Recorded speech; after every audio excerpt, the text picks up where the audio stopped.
हरे कृष्णा, राधे राधे। कैसे हैं आप सब लोग? मुझे उम्मीद है आप सब लोग बहुत अच्छे होंगे, खुश होंगे और अपनी अपनी लाइफ में बहुत ही अच्छे से इंजॉय भी कर रहे होंगे। और हमारे राधे कृष्णा जी की कृपा आप सभी पर, हमारे बिहारी जी की कृपा आप सभी पर खूब जम जम के बरस रही होगी। ऐसे भी क्यों नहीं, आखिर हम उनका नाम जाप जो कर रहे हैं, है ना, भगवत गीता का पाठ जो कर रहे हैं। चलिए शुरू करते हैं और वीडियो से कनेक्ट रहिएगा, वीडियो को एंड तक ज़रूर देखिएगा और stay connected and let's continue. Okay, video को लाइक शेयर एंड सब्सक्राइब ज़रूर से कीजिएगा। प्रेम से बोलिए मेरे साथ आप सभी, राधे राधे। प्रेम से बोलिए राधे राधे। चलिए शुरू करते हैं। अध्याय 2 श्लोक नंबर 21। हे पार्थ, जो व्यक्ति ये जानता है कि आत्मा अविनाशी, अजन्मा, शाश्वत तथा अव्यय है, वह भला किसी को कैसे मार सकता है या मरवा सकता है? मरवाया किसको जा सकता है? हैं जो मर सकता हो। अब पता है कि आत्मा तो मर ही नहीं सकती है, तो आप उसको कैसे मरवा सकते हो? तो कृष्णा जी अर्जुन को यही समझा रहे हैं कि अगर तुम ये जानते हो भली भांति कि आत्मा क्या है, अविनाशी है, कभी उसका नाश नहीं होने वाला है, ना वो अजन्मा है, ना वो कभी जन्म लेती है, शाश्वत है यानी हमेशा से जो सत्य है, तथा अव्यय है जिसको कभी ना तो खर्च कर सकते हैं, जिसका कोई विकार ही नहीं है, निर्विकार है, वह भला किसी को कैसे मार सकता है? तो ऐसा व्यक्ति जो सब कुछ जानता है वो किसी को कैसे मार सकता है या मरवा सकता है या फिर मरवा सकता है ना? जब अगर तुम सब कुछ जान रहे हो कि मैं किसी को नहीं मार सकता, हत्या किसकी की जा सकती है? शरीर की। लेकिन इसका मतलब ये नहीं है आप जाकर के किसी को ही मार दो। मैंने थोड़ा ना किसी को मारा, आत्मा तो अजर है और अमर है, ऐसा नहीं करना है, पुलिस केस हो जाएगा। ठीक है, ऐसा भी नहीं करना है हमें। तो हमें क्या करना चाहिए? क्या फिर हमें दुष्टों को भी छोड़ देना चाहिए? देखिए, दुष्ट जो हैं उनको तो सज़ा देना ज़रूरी है ना। यदि दुष्टों को भी सज़ा नहीं दी जाएगी तो फिर समाज में तो हिंसा, अराजकता ये सब फैल जाएगी। तो उसके लिए बहुत ज़रूरी है समाज में कि अहिंसा कायम रहे, लोग एक दूसरे के साथ अच्छा व्यवहार करें। उसके लिए ज़रूरी है जो दुष्ट लोग हैं उनको दंड दिया जाना बहुत ही ज़्यादा ज़रूरी है। अब देखो, इसमें कुछ लोग गलत भी मीनिंग लगा लेते हैं कि अरे जो कर रहे हैं भगवान ही तो कर रहे हैं, हम तो कुछ नहीं कर रहे हैं। मैं बार बार बोलती हूँ, कर्म आप ही कर रहे हो, वो डिपेंड आप पर करता है आपने सही करना है या गलत करना है कर्मों को, लेकिन कर्म आप ही कर रहे हो, कर्म ईश्वर नहीं कर रहे हैं। ईश्वर ने आपको कर्म करने के लिए दे दिए कि आपको ये कर्म करने हैं। अब इसके बाद तो आपको स्वयं ही जानना है कि वो उसे अच्छे तरीके से करना है या बुरे तरीके से करना है। सपोज आपका पुलिस का काम है, सपोज यदि आपका पुलिस का काम है, अब काम तो ईश्वर ने आपको अच्छा ही दिया ना करने के लिए, पुलिस का काम अच्छा ही तो काम है। लेकिन अब अगर उसमें कुछ गलत कर रहे हो तो वो ईश्वर थोड़ा ना कह रहे हैं कि आप गलत करो, उन्होंने तो आपको एक अच्छे के लिए एक अच्छा काम दिया है। हाँ, घूस खा रहे हो या और भी कोई प्रॉब्लम, और भी कोई चीज़ें कर रहे हो, गलत गलत कामों को बढ़ावा दे रहे हो, तो ये सब जो कर रहे हो, सॉरी आवाज़ें आने के लिए, थोड़ा घर में काम चल रहा है, दैट्स वाई। तो जो ये सारी चीज़ें आप कर रहे हो, ये तो गलत है ना। ईश्वर ने आपको ये सारी चीज़ें तो करने के लिए नहीं कहा ना। उन्होंने कर्म करने के लिए लाठी दे दी। अब उस लाठी से आप जो गलत हो रहा है उसे रोक भी सकते हो, और उसी लाठी से आप बुरे कर्मों को भी बढ़ावा दे सकते हो, यानी किसी को मारने पीटने में भी काम में ले सकते हो। ईश्वर ने तो लाठी ही दी थी ना आपको। अब इसका मतलब ये थोड़ा ना है कि वो मारने के लिए दी थी किसी को, किसी का बचाव करने के लिए भी तो दे सकते थी, दी जा सकती थी। यदि आपको अच्छा धन दिया है तो उस धन का अच्छी जगहों पर यूज़ करने के लिए उन कामों को कीजिए कि हाँ, उस धन से आप अच्छा काम कीजिए, जो ज़रूरतमंद हैं उस धन को वहाँ पर लगाइए। हाँ, और यदि आप, और भी कई सारी ऐसी बातें हैं जिन्हें ईश्वर ने हमें तो कर्म सही करने के लिए बोला है ना। उन्होंने थोड़ा बोला है कि आप गलत कर्म करो, लेकिन गलत कर्म हम तो खुद ही करना शुरू कर देते हैं ना, बिना किसी से जाने और पूछे। कर्मों की ये पोटली ना, ये बैग्स हम बहुत समय से ढोते आ रहे हैं और उनको ख़त्म करने का नाम नहीं लेते। क्यों? क्योंकि हम कर्मों पे कर्म बढ़ाए चले जा रहे हैं, गलत या अच्छे किए तो जा रहे हैं। उनको, ईश्वर को हम समर्पित तो करते नहीं है कि हे राधे कृष्णा जी, हम आपको अपने कर्म, हे बिहारी जी, हे विष्णु भगवान, हम आपको अपने कर्म समर्पित कर रहे हैं, आप इन्हें संभालिए, आप जानिए हमारे अच्छे और बुरे हर प्रकार के कर्म हम आपको समर्पित कर रहे हैं। ऐसा हमने कभी किया ही नहीं, और हमारे अच्छे बुरे कर्मों की सारी ही पोटली हमारे सर पर रखी जा रही है, रखी जा रही है, रखी जा रही है। तो फिर ऐसे में क्या होगा? ऑफ कोर्स ऐसे में तो ये जन्म और मृत्यु का खेल सदा सदा के लिए ऐसे ही चलता रहेगा।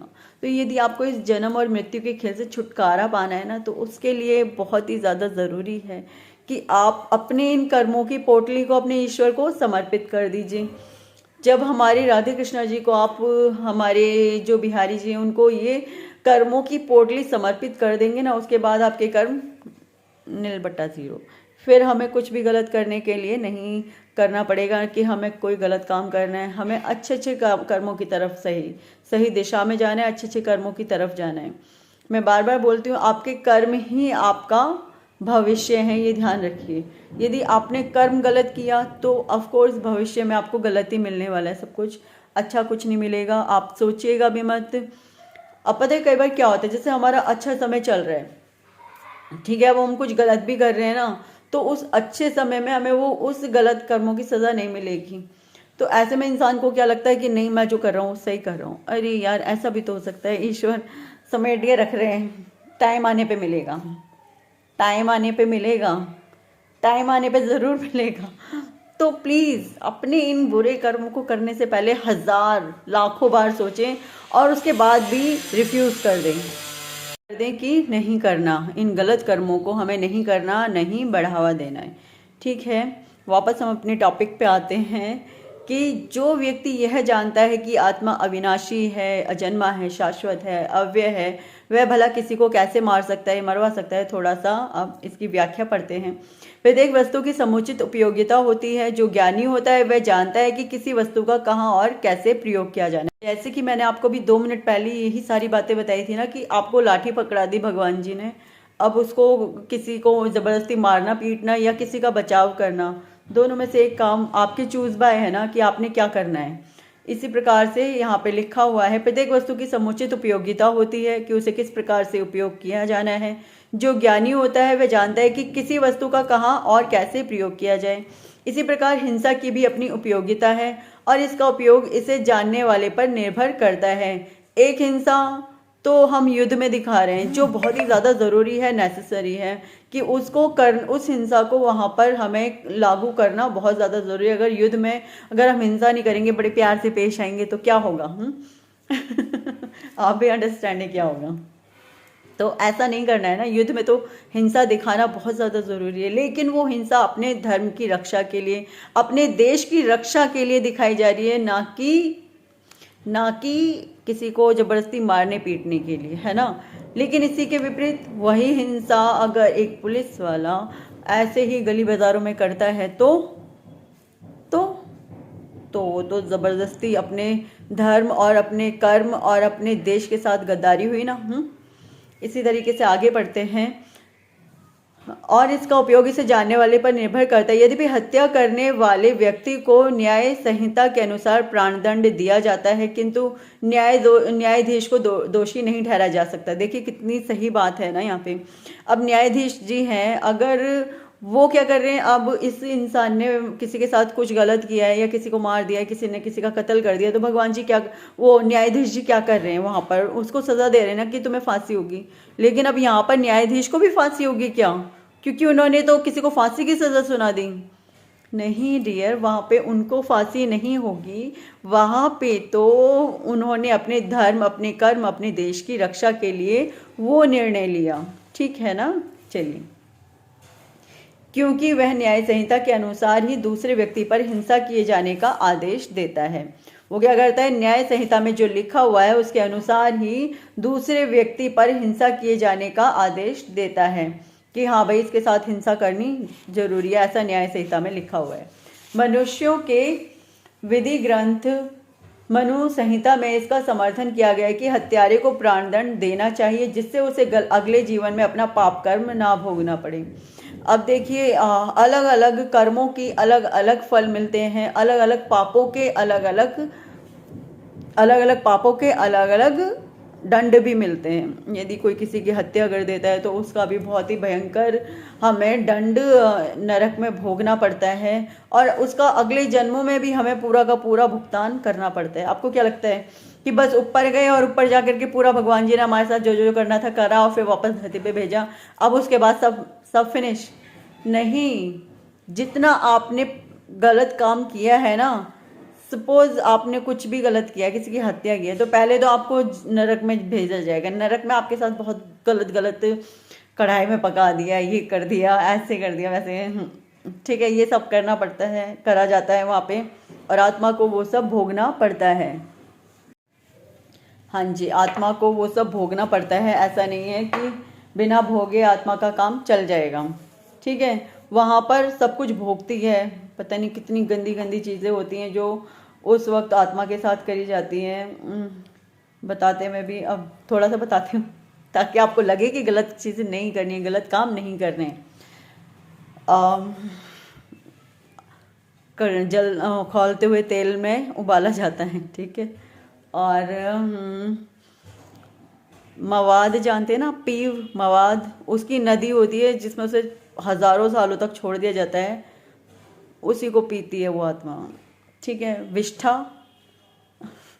पार्टी होती है ना, उसकी भी नदी होती है, उसमें छोड़ दिया जाता है आत्मा को हजारों सालों तक के लिए, उसमें उसे वो भोग करवाया जाता है कि वही खाओ। इसी प्रकार से और भी ऐसी कई चीज़ें होती हैं जो कि उस आत्मा से फिर करवाई जाती है, क्योंकि पाप भोगने तो पड़ेंगे ना। हाँ, जलते हुए लावा में डाल दिया जाता है। तो प्लीज़ पाप कर्मों को करने से बचें। I request you again and again and again, पाप कर्मों को करने से बचें। कर्म ही हमारा भविष्य निर्माण करते हैं, कर्मों से ही आप भविष्य के निर्माता बनते हैं। हाँ जी, भगवान ही हमारा सब कुछ लिखते हैं, ये बात सच है, लेकिन कर्मों के आधार पर, ये भी सच है। ऐसा नहीं है कि आपने कर्म कुछ किया और आपको फल कुछ मिला, ऐसा नहीं होने वाला है, ठीक है। ये मत सोचना। सपोज आपने पिछले जन्मों में जो कर्म किए हैं ना, उनके आधार पर आपको अगले जन्मों के फल मिलेंगे, और फिर आप उस जन्म में जो कर्म करोगे उसके आधार पे आपको उसके अगले जन्मों के कर्म मिलेंगे। इस तरीके से कुछ कर्म बंधन चलते हैं हमेशा हमेशा के लिए, और अगर उनसे मुक्ति पानी है तो उसका इलाज भी मैंने आपको बता रखा है। हाँ, एक जो प्रेयर है उसे हमेशा भगवान जी के सामने रिपीट करते रहिए। चलिए इसी के साथ पढ़ते हैं आगे।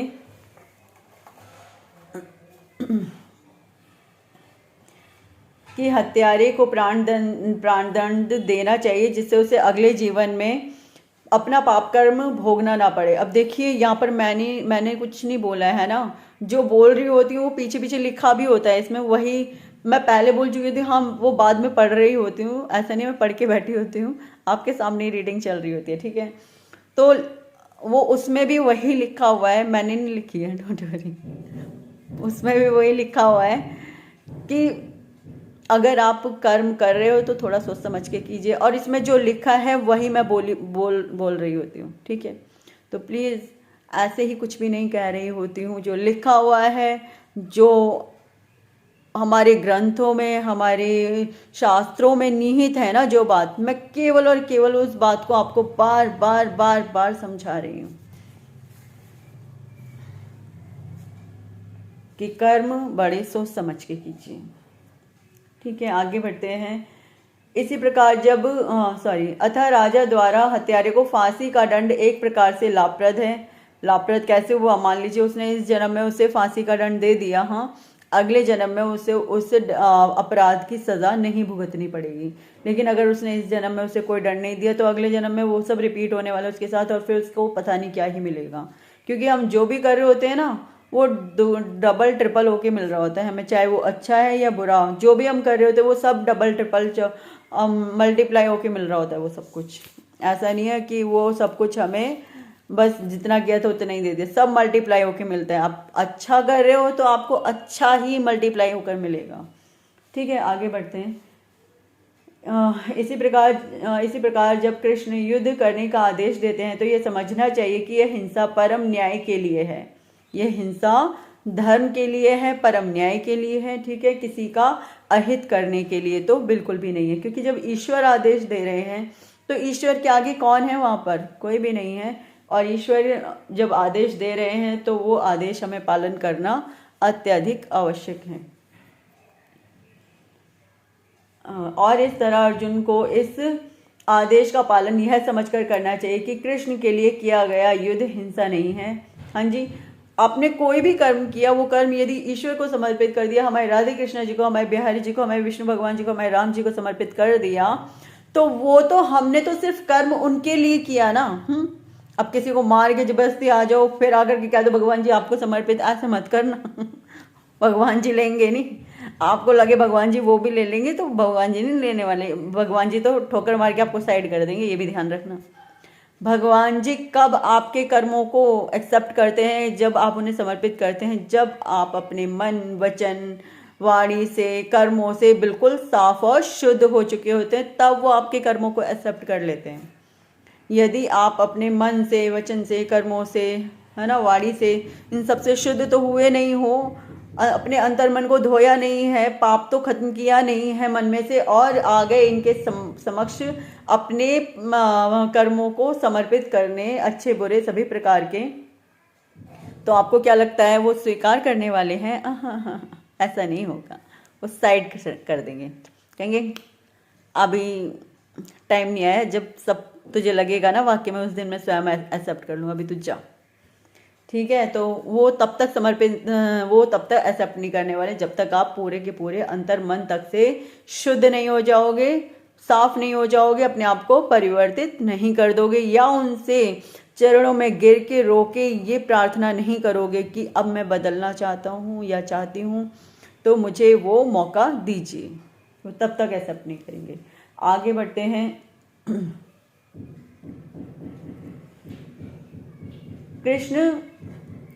कृष्ण के लिए किया गया युद्ध हिंसा नहीं है। अर्जुन को इसका पालन यह समझकर करना चाहिए कि कृष्ण के लिए किया गया युद्ध हिंसा नहीं है, क्योंकि मनुष्य, दूसरे शब्दों में, आत्मा को मारा नहीं जा सकता था। न्याय के हेतु तथा कथित हिंसा की अनुमति है कि न्याय के लिए हिंसा करना, चलो इट्स ओके, क्योंकि करना जरूरी है, वहां पर हिंसा को लागू करना वहां जरूरी है, जब बात देश, धर्म और कर्म की आ जाए तो, ठीक है। अतः न्याय के हेतु तथा कथित हिंसा की अनुमति है। शल्य क्रिया का प्रयोजन रोगी को मारना नहीं, अपितु उसको स्वस्थ बनाना है। अब यहाँ पर स्वस्थ किसको बनाने की बात की गई? धरती को स्वस्थ बनाने की बात की गई। अब धरती पर यदि इतने आक्रामक लोग बढ़ जाएंगे, धरती पर यदि इतने ज़्यादा क्या बोलते हैं उसे, पाप बढ़ जाएगा, तो धरती माँ क्या होगी? अस्वस्थ हो जाएगी। अब उस धरती को स्वस्थ करने के लिए वो महाभारत का युद्ध किया गया। अब भगवान जी ने कहा चलो अब ये तो नहीं हो सकता, अब दूसरे शब्दों में क्या हो सकता था? तो देखो कोरोना। खैर छोड़िए, जाने दीजिए, मैं ऐसी बातें नहीं कर सकती, जाने दीजिए। मैं समझा सकती हूँ उस हद तक जाकर के कि आप समझ जाओ, बस इतना ही। समझाना क्यों चाहती हूँ? देखो आप ही का फ़ायदा है, मैं समझी हुई हूँ, मैं तो अप्लाई कर रही हूँ, तो मुझे लगता है जो चीज़ सही है वो मैं आपको भी दूँ, आप भी लो और आप भी उसे यूज़ करो और अपना फ़ायदा करो, अपना लाभ करो। अब आप कहोगे मेरा इसमें क्या फ़ायदा है, मेरा इसमें क्या बेनिफिट होगा? भला कृष्ण भक्त बेनिफिट नहीं सोचते, अपना लाभ नहीं सोचते, वो केवल और केवल संसार को सुख देना चाहते हैं। तो वो एक सुख मैं चाहती हूँ कि आप भी लो। किस लिए? क्योंकि कृष्णा चाहते हैं, सीधी सी बात है। किस लिए? क्योंकि कृष्णा चाहते हैं।